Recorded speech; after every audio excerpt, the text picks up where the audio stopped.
তখন তাকে ওইখানকার এক লোকাল নেতা মনির কি জানো মনির চেয়ারম্যান কামরাঙ্গীরচরের তার সাঙ্গপাঙ্গ পাঠিয়ে, হ্যাঁ, তাকে জসিম নাম এক স্পেসিফিক বলছে, জসিম তারপর নাম কি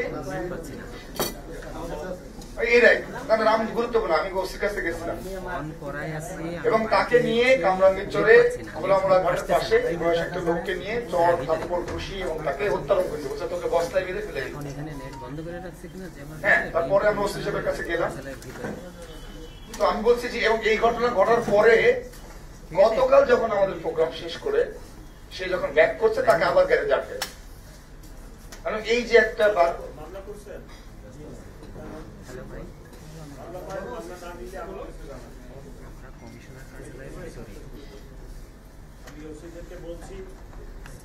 আমি ওসিদেরকে বলছি আমার এক এক থানায় 500 মামলা, 500 মামলা দায়িত্ব সব পুলিশ কমিশনারের, চাকরি গেলে পুলিশ কমিশনারের যাবে, কিন্তু ঘটনা হবে এবার নোটিশে আনেন ওসি 1 মিনিটে। ওসি সাহেবের কাছে আমরা গিয়েছিলাম, ওসি সাহেব মানে হ্যাঁ বলছেন লিখিত দিতে, আমরা বললাম যাতে গতকাল দিয়ে দিই। তো গতকাল আমরা প্রোগ্রাম শেষে যখন হাকিম ভাই থানায় ভয় দেখা না, কারণ এই ধরনের একটা আতঙ্ক তৈরি করে রাখার চেষ্টা করছে এবং এটা কেন করা হচ্ছে আমরা খুব ভালো করে জানি যে এই গরিব মানুষের কাছ থেকে কোন জায়গায় 1000, কোন জায়গায় 2000, কোন জায়গায় 3000 প্রতি মাসে আনারস মার্কা, হরিণ মার্কা, মাছ মার্কা, বাঘ মার্কা। আমি ইন্টারেক্ট করি না, সব ভুলে দেবো পয়েন্ট। চাঁদাবাজি বন্ধ করা আমার দায়িত্ব, আমার হাতে আছে, কোর্টেরটা আমার হাতে নেই। আপনারা যারা চাঁদাবাজি করে এই লিস্টটা আপনারা একজন দায়িত্ব নিয়ে আমার কাছে নিয়ে আসেন। স্যার এই সাহায্য বলা দরকার, আপনি বলেন ভাই বলে বলেন ভাই এই জায়গায় এই লোক চাঁদাবাজি করতেছে, ওটাকে আমি আটকে দিচ্ছি।